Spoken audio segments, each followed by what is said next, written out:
Un taglio al numero al momento provvisorio di immatricolazioni a medicina per il prossimo anno accademico stabilito dal Ministero dell'Università preoccupa gli atenei del Veneto come del resto d'Italia. A Padova 58 i posti in meno. Cinzia Torriglia.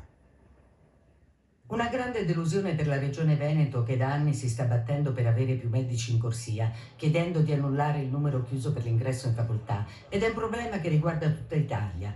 Il Ministero per l'Università e la Ricerca ha ridotto i posti a medicina per l'anno accademico 2023-2024 ed è l'Ateneo di Padova ad averne risentito maggiormente. Passa da 479 posti a 421.